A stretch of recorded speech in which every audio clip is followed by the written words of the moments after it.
Buenos días con todos, qué gusto tenerlos nuevamente aquí en el curso de interpretación e implementación de la norma ISO 45001 en su versión 2007. Ya estamos alcanzando el último capítulo del módulo 7 del capítulo 5. Vamos a ver el tema de roles, responsabilidades y autoridades y el requisito de consulta y participación de los trabajadores. Quiero agradecer a todos los usuarios que me han podido responder, digamos, o consultar por correo sobre algunos requisitos de los módulos anteriores. Hemos visto ya el capítulo de contexto, hemos visto el tema de partes interesadas, todo el tema de alcance, documentación del sistema de gestión de seguridad y salud. Hemos cerrado el capítulo 4.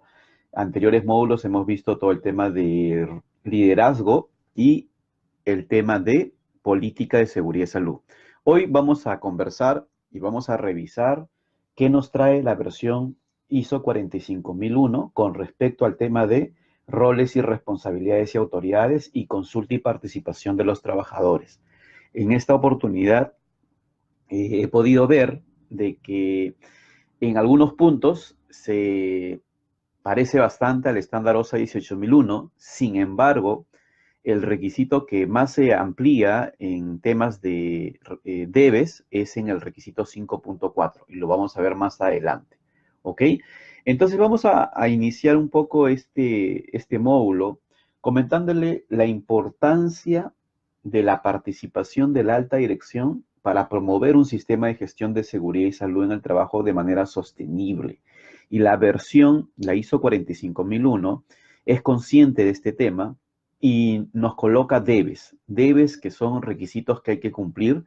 Y dentro de uno de esos debes, que está en el requisito 5.3, nos dice de que es la alta dirección quien debe asegurar de que las responsabilidades y autoridades en el sistema de gestión de seguridad y salud se asignen y comuniquen en todos los niveles.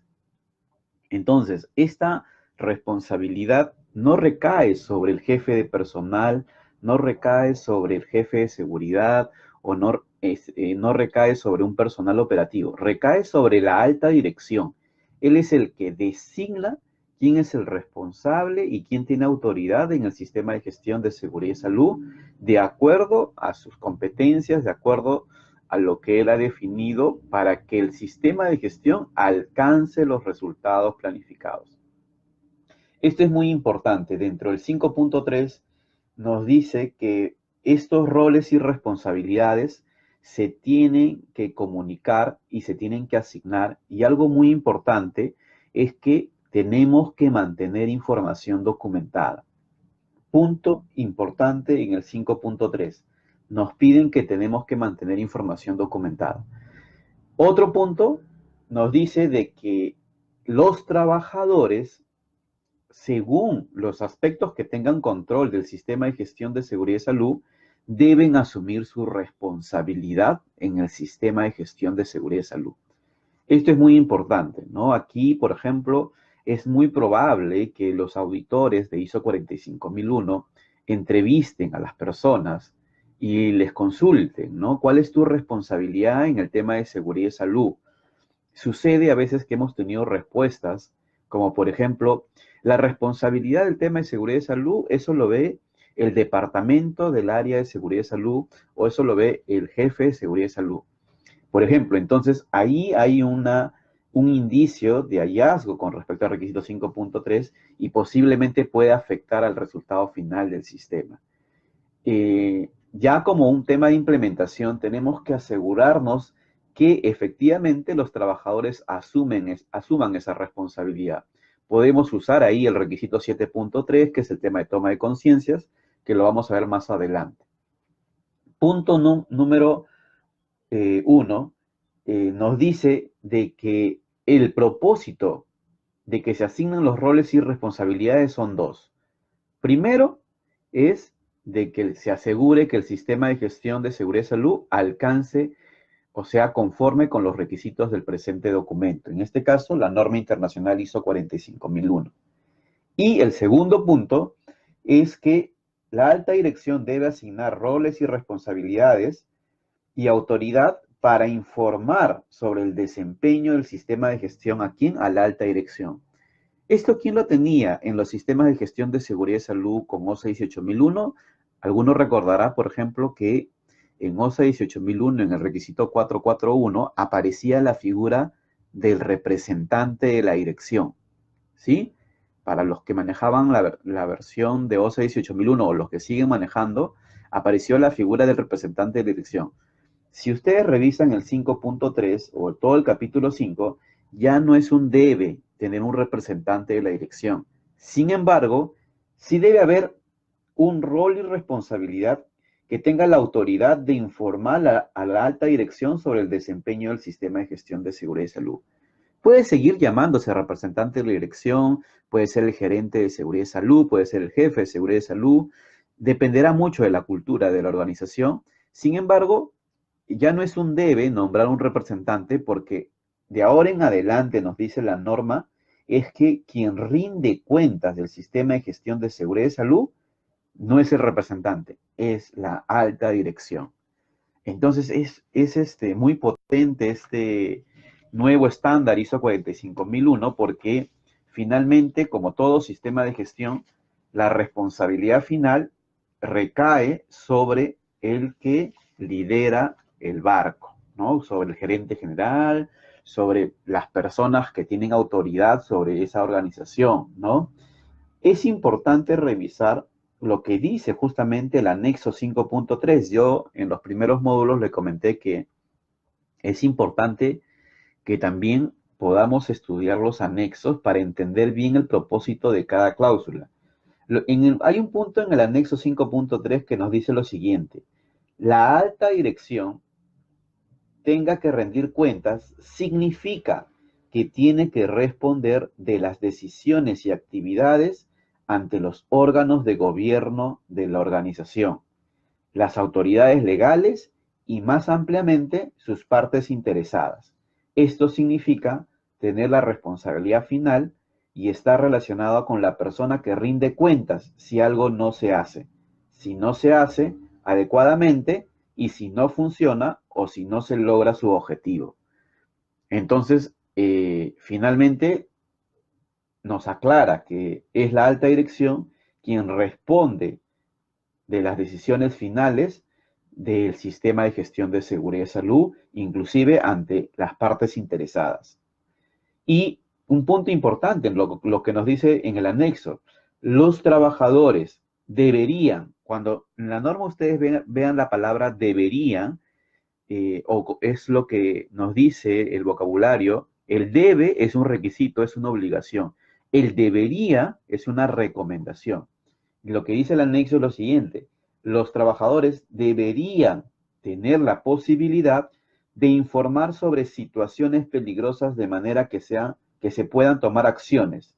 Deberían ser capaces de informar sobre preocupaciones a las autoridades responsables cuando se requiera, sin la amenaza de despido, acciones disciplinarias u otras represalias similares.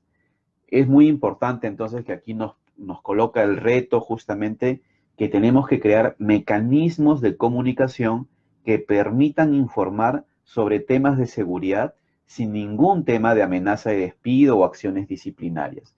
He visto casos en mi experiencia en la cual por informar peligro, por informar de un incidente, al trabajador le han hecho firmar su acta de renuncia o su carta de renuncia en el trabajo. Entonces, este tema inclusive es un tema laboral que no debería suceder. Cuando un trabajador inclusive ha tenido síntomas de enfermedad ocupacional, le han hecho firmar su acta o su, su, su contrato para que acabe lo más legal posible, le han hecho firmar un contrato de renuncia voluntaria, ¿no? Un acta de renuncia voluntaria. Entonces, todos estos temas, por ejemplo, pueden suceder en cualquier país y tenemos que tener claro el propósito con la cual fue escrita el 5.3. Si yo informo sin ninguna medida disciplinaria, puedo anticiparme a la ocurrencia, inclusive, de lo que no queremos, que es el daño a la seguridad del trabajador, ¿no? Podemos anticiparnos a que existe un accidente de trabajo. Entonces, esto es lo nuevo. Les quería comentar, les quería compartir con ustedes el requisito 5.3. ¿Qué podemos hacer aquí con fines de implementación? Para los que tengan acceso al campus virtual privado, pueden descargar algunas fichas de modelos de lo que es, podemos tener un tema, por ejemplo, de un organigrama donde están las funciones, roles y responsabilidades del sistema de gestión de seguridad y salud. Podríamos también tener aquí algún tipo de acta o documento donde nos dicen quiénes son estas personas que tienen la responsabilidad y autoridad dentro del sistema de gestión de seguridad y salud. En algunos países esto inclusive es un requisito legal, ¿no? Cuando existe una cierta cantidad de trabajadores, nos dicen, tiene que haber un responsable específico que maneje el tema de seguridad y salud. Cuando existe más de esa cantidad de trabajadores, inclusive tiene que haber un comité de seguridad y salud. Entonces, estos temas ya son temas de implementación para poder cumplir con este requisito. Es importante también lo que dice la norma, que no solamente se asignen, sino se comuniquen. Aquí es importante utilizar bien las herramientas de comunicación interna, eso lo vamos a ver en el requisito 7.4, cómo comunicar este punto. A veces, por ejemplo, aquí tenemos que comunicar, por ejemplo, quiénes son los miembros o integrantes del comité, tendríamos que comunicar, por ejemplo, cómo se va a publicar estas personas, ¿no? Entonces, hay varios mecanismos de acuerdo a la cultura, pero es importante comunicar, sea por internet, sea a través de los periódicos murales, sea a través de una charla de capacitación. Tienen que ver cuál es la mejor forma de comunicar de acuerdo a su cultura de trabajo. ¿Ok? Bien, entonces rápidamente también les voy a comentar el requisito 5.4. El requisito 5.4 tiene que ver con el tema de consulta, participación de los trabajadores. Este requisito sí es un requisito muy amplio. Si uno revisa lo que era aparecido en la OSA 18001 en el capítulo 4, la norma ISO 45001 le ha dado bastante importancia al tema de consulta y participación de los trabajadores, con el propósito de lograr no solamente el involucramiento, sino también crear mecanismos transparentes, claros, efectivos, que promuevan justamente el logro del resultado final del sistema de gestión. Entonces, nos dice, por ejemplo, que la organización debe establecer procesos de consulta y participación. Es muy importante tener la diferencia de qué cosa es una consulta y qué cosa es participación. Y para eso es importante, y yo les recomiendo revisar el vocabulario de términos de la ISO 45001. En el vocabulario de términos de la ISO 45001 nos explica la diferencia en qué cosa es consulta y qué cosa es participación.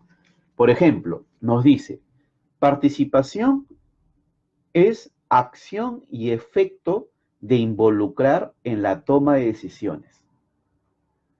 La participación incluye el comprometer a los comités de seguridad y salud y a los representantes de los trabajadores cuando existan.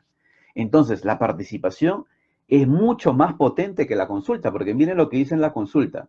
Consulta básicamente es búsqueda de opiniones antes de tomar una decisión, ¿no? Yo puedo consultar, por ejemplo, ¿qué te parece la política de seguridad y salud que le estoy presentando? Bueno, me parece bien, me parece que puede incluirse este compromiso, puedo dar una opinión, pero la norma nos dice, hay requisitos donde tienes que lograr la participación, o sea, lograr que las personas o los comités de seguridad y salud y sus representantes se comprometan, ¿no? Y justamente eso es lo más retante.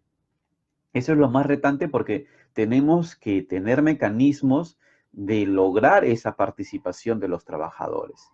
Entonces, ¿qué nos dice el estándar internacional? Primero nos coloca el tema de consulta para los trabajadores. Y en el requisito 5.4 nos comenta sobre el tema de lograr la consulta y la participación. Vamos a ver y vamos a descremar el requisito. Primero nos dice de que la organización debe proporcionar los mecanismos, el tiempo, la formación y los recursos necesarios para la consulta y la participación. Esto es responsabilidad de la organización.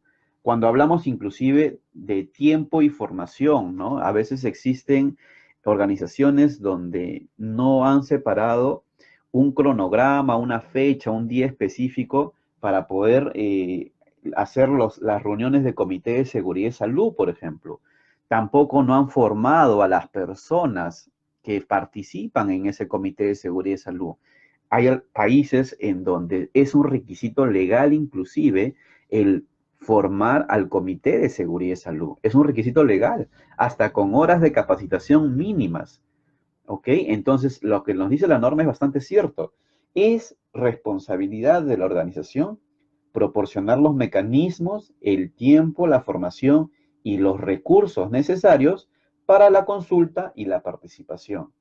El otro punto nos dice de que es responsabilidad también de la organización que debe proporcionar el acceso oportuno a la información clara, comprensible y pertinente sobre el sistema de gestión de seguridad y salud. Quiere decir, si yo para ejecutar mi reunión de comité de seguridad y salud necesito información, por ejemplo, del comité anterior, necesito información clara, comprensible de cómo se ha llevado, por ejemplo, el tema de la accidentabilidad de hace 2 años, esa información es responsabilidad de la organización proporcionarla de manera oportuna, de manera clara y comprensible para ejecutar esas funciones claras del Comité de Seguridad y Salud. Inclusive nos dice que es responsabilidad de la organización eliminar todo tipo de obstáculos o barreras para la participación. ¿No? Hay países en donde, por ejemplo, si existe un sindicato, el sindicato tiene su representante, ¿no? Entonces, si yo adopto este estándar internacional, yo no podría ponerle barreras de obstáculos a justamente a propiciar la participación de ellos. Inclusive dice, y minimizar aquellas que no puedan eliminarse. Entonces, bastante fuerte porque estos son debes que debe cumplir la organización. Aquí los auditores se van a enfocar bastante, por ejemplo, en temas de qué manera se ha asegurado la formación, por ejemplo, para los representantes, si es que existe un comité de seguridad y salud, ¿no? Cuánto es el tiempo o la planificación del tiempo para propiciar las actividades de consulta o las reuniones de comité, ¿no? De qué manera se proporciona información clara, ¿no? Oportuna, ¿no? Temas de tiempos para los comités de seguridad y salud, ¿no? Entonces, es muy importante aquí ver estos puntos y les quiero compartir y vamos a comenzar con el tema de consulta. Y aquí la norma disgrega lo que es consulta y lo que es participación. La norma nos dice que tenemos que enfatizar la consulta de los trabajadores no directivos sobre los siguientes puntos. No nos dice que excluyamos a los trabajadores directivos. Nos está diciendo la norma es que enfaticemos la consulta de los trabajadores no directivos, ¿no? Los trabajadores no directivos normalmente son personas que responden ante un líder directo, tienen una función específica de acuerdo a su contrato laboral, ¿no? Entonces, sobre ellos tenemos que enfatizar la consulta. ¿Consulta sobre qué temas? La norma nos habla 9 puntos importantes. Primero, consulta sobre necesidades y expectativas de las partes interesadas. Una de las partes interesadas, por ejemplo, son ellos mismos, los trabajadores no directivos, ¿no? ¿Qué necesidades y expectativas tienen, por ejemplo, sobre el sistema de gestión de seguridad y salud? Qué necesidades y expectativas tienen sobre, por ejemplo, los programas de capacitación, sobre los temas de reconocimiento, sobre el uso de protección personal. Tenemos que buscar opiniones sobre esas necesidades y expectativas justamente y propiciar ese mecanismo de consulta. Tenemos que propiciar el mecanismo de consulta también sobre el tema de la política, ¿no? Sobre el tema de los roles, responsabilidades y autoridades, ¿no? Oye, ¿qué te parece el nuevo coordinador, el nuevo asistente de seguridad y salud, cuál es tu opinión, cómo está haciendo el trabajo, les está acompañando, les está capacitando. Podemos consultar eso, podemos propiciar algún mecanismo de consulta sobre ese tema. Punto número 4, consulta sobre de qué manera o cómo cumplir los requisitos legales y otros requisitos. El trabajador puede consultar al sistema de gestión de seguridad y salud de qué manera yo en mi área de trabajo cumplo los requisitos legales. No es necesario que el trabajador conozca al derecho y al mínimo el artículo, el dispositivo legal, tenga la interpretación legal.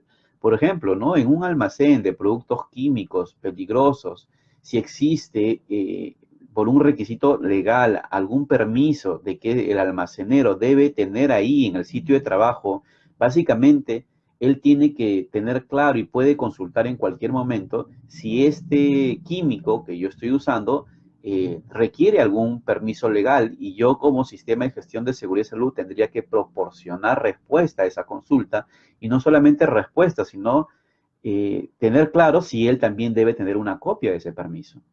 ¿Ok? Consulta sobre qué, sobre los objetivos y la planificación de cómo lograrlos. A mí se me puede plantear un objetivo de seguridad y salud que dice, por ejemplo, usted tiene que reportar 3 actos y condiciones en la tarjeta STOP. Yo puedo consultar, ¿y en qué consiste esa tarjeta STOP? ¿De qué manera me ayuda? ¿Por qué tengo que reportar? Podría buscar opiniones sobre esa herramienta y ver qué tan factible es, si se adapta a la consulta, porque si esa tarjeta STOP está asociada a un objetivo de seguridad y salud, tengo derecho, dice la norma, a consultar sobre ese elemento. ¿Ok? Consulta inclusive sobre los controles aplicables para la contratación externa, las compras y los contratistas. Si yo soy del área de compras, puedo consultar al sistema de gestión de seguridad y salud sobre cuáles son los requisitos de seguridad y salud para tales productos, para tales servicios, si va a requerir un seguro complementario de trabajo de alto riesgo, si voy a requerir alguna hoja de seguridad específica de ese químico que estoy comprando, si voy a auditar, inspeccionar a este proveedor, tengo que responder a esas consultas y propiciar, justamente enfatizar que esos temas se busquen una opinión de esta parte interesada. Puedo también consultar sobre inclusive temas de seguimiento, medición y evaluación, nos dice la norma. Seguimiento, medición y evaluación, ¿no? Indicadores, inspecciones, criterios con los cuales se están cumpliendo las metas. Puedo consultar sobre esos puntos. Puedo consultar y deberíamos propiciar el tema, inclusive, sobre, dice, la planificación en el establecimiento, la implementación y el mantenimiento de los programas de auditoría. Este es muy importante, ¿no? Si yo sé que voy a pasar una auditoría cada año, tendría que yo asegurar, buscar opiniones sobre ese programa de auditoría, si está correctamente orientado, si está en función de los riesgos de las áreas de trabajo, si los auditores que van a venir son auditores competentes, cuándo me van a auditar a mi área de trabajo, qué opinión tengo sobre los programas de auditoría. Debería propiciar la consulta sobre ese punto, ¿ok? En algunos países, inclusive, cuando existen auditorías legales requeridas por su ministerio piden la opinión de los auditores que van a realizar la actividad de auditoría, piden la opinión a los trabajadores si es que ese auditor que va a ser seleccionado consideran que es el más adecuado, el competente para su área de trabajo. Piden la opinión, inclusive hay un requisito que establece que deben existir 2 propuestas de auditores, ¿no? Entonces, a eso ahonda el punto 8, por ejemplo, ¿no? Enfatizar la consulta de los trabajadores no directivos sobre la planificación, establecimiento, implementación, mantenimiento de los programas de auditoría.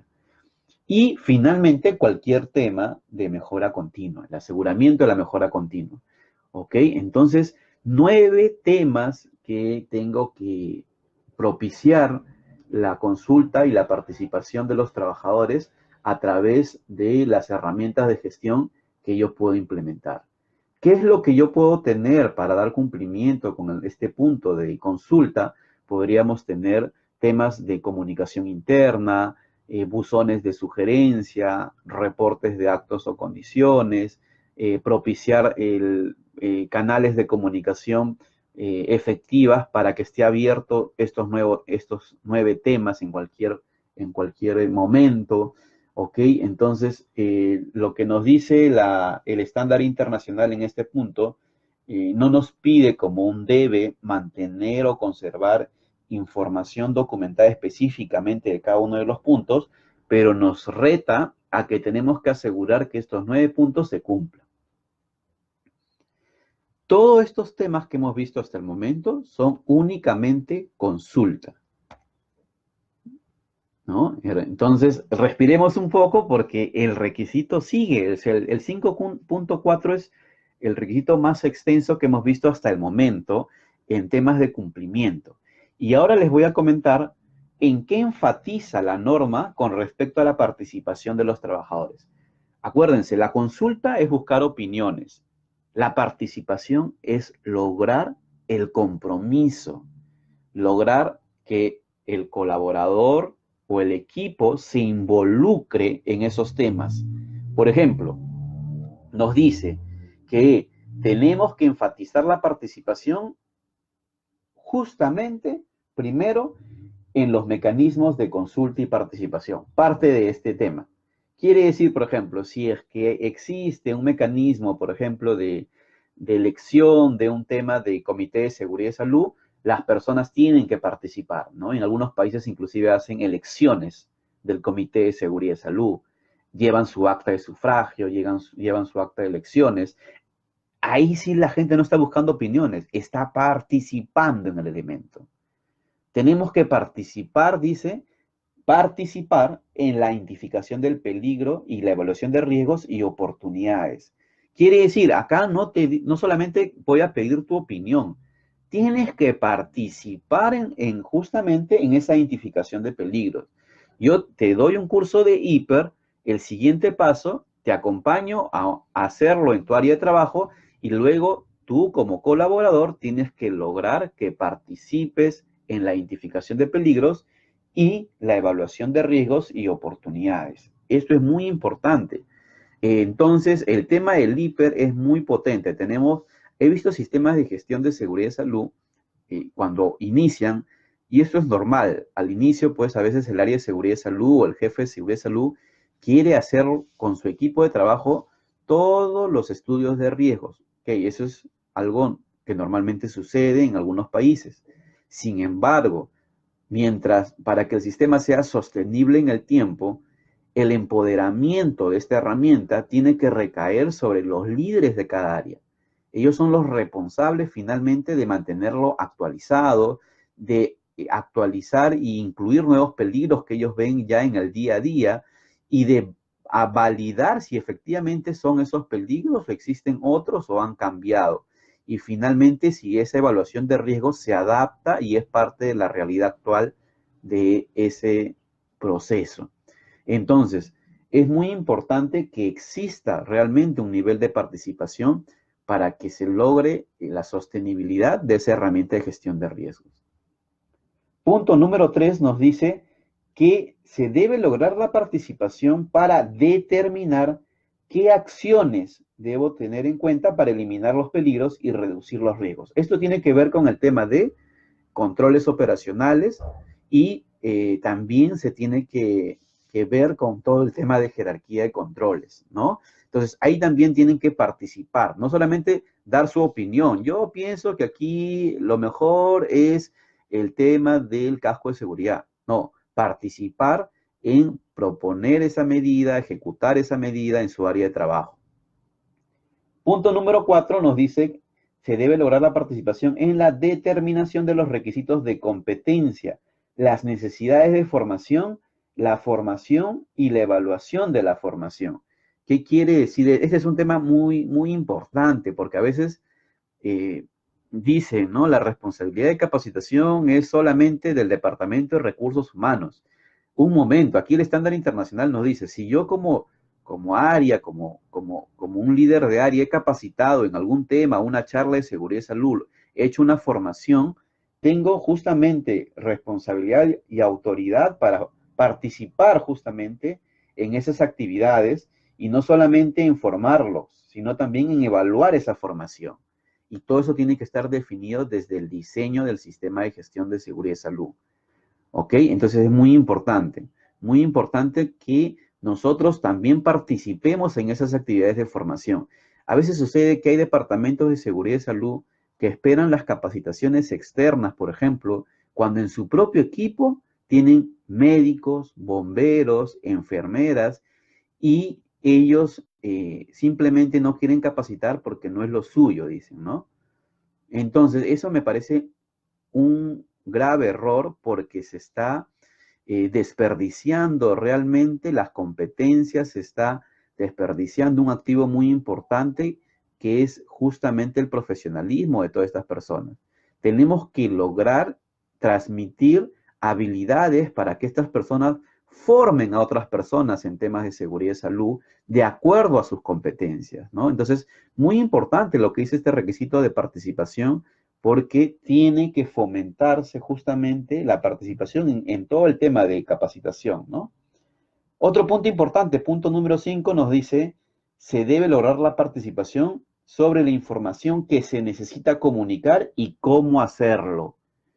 Entonces, aquí no solamente es que se te proponga, sino el área de trabajo debe participar en cuál es el mejor mecanismo de cómo hacerlo en lograr la comunicación de temas de seguridad y salud. He visto organizaciones, por ejemplo, que hoy en día comunican temas de seguridad y salud y logran la participación de los trabajadores con temas que se adapten a su cultura, ¿no?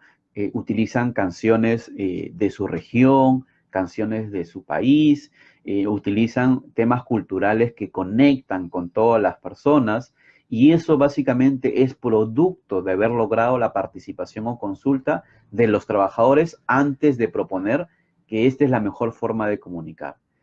Busquen, señores de seguridad y salud, cuál es la mejor forma de comunicar los temas en su organización.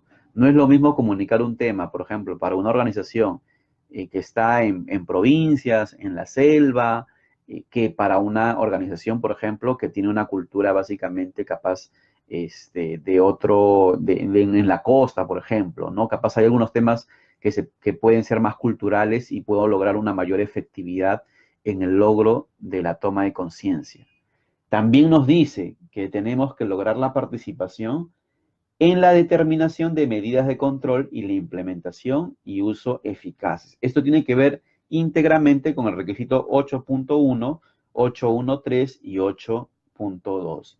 Y finalmente, aquí sí es muy importante, lograr la participación en qué tema? Investigación de incidentes, no conformidades y determinación de las acciones correctivas. Esto no solamente lo debe hacer te dice la norma, el área de seguridad y salud. Tienes que hacer participar a las personas porque cuando existe un incidente, si no haces participar, por ejemplo, a las personas que estuvieron involucradas en el accidente, a los testigos, la misma persona accidentada, pierdes mucha información, pierdes mucha información.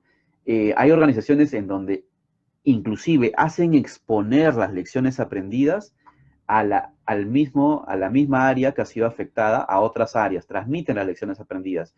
Eso es lograr la participación, lograr el involucramiento, que ellos mismos se expongan las lecciones aprendidas. Iguales en el manejo de las no conformidades y acciones correctivas, producto de las auditorías, por ejemplo. Lograr que el mismo líder de área y sus trabajadores lideren justamente los aprendizajes producto del incumplimiento a un requisito. Bien, entonces, estos son los 7 puntos que tenemos que lograr que los trabajadores no directivos participen. Es sumamente potente, son 7 puntos que hoy por hoy nos reta mucho más para asegurar un lugar seguro y saludable con el propósito de siempre mantener que los colaboradores tengan un buen ambiente laboral, tanto para su seguridad como para su salud. Muy bien, señores, hasta aquí nos vamos a quedar. Para mí ha sido un gusto poder compartir hasta el capítulo 5. Se viene el módulo 6, se viene, perdón, el capítulo 6, que vamos ya a entrar a todo el capítulo de gestión de riesgos y oportunidades. Prepárense porque esto es uno de los capítulos más fuertes del corazón de la norma ISO 45001. Estoy preparando una información súper actualizada para que ustedes también lo puedan revisar y para los que tengan acceso al campus privado y estén llevando su módulo de certificación privada, no olviden descargar el material de trabajo para que puedan aplicar lo aprendido, ¿ok? Para que puedan aplicar lo aprendido, que son los talleres internos de implementación. Muy bien, hasta aquí nos vamos a quedar. Cualquier consulta sobre el módulo me puedes escribir y cualquier consulta también sobre la certificación puedes escribir al correo que estamos proyectando. Si te ayudó este video, no olvides compartirlo con muchos más profesionales para que se puedan beneficiar de este conocimiento. Les agradezco de corazón los correos que he recibido sobre personas que les están ayudando estos cursos de manera modular, de manera libre, y eso es el propósito también, contribuir para las personas que por temas de trabajo, por temas de actividades alejadas de su centro de trabajo, o si recién están comenzando con ese tema de los sistemas de gestión, no puedan tener acceso todavía a un curso presencial. Espero con estos módulos que puedan acceder también a mejores oportunidades laborales para su crecimiento profesional. Un fuerte abrazo, les saluda el ingeniero Les Cárdenas, nos vemos.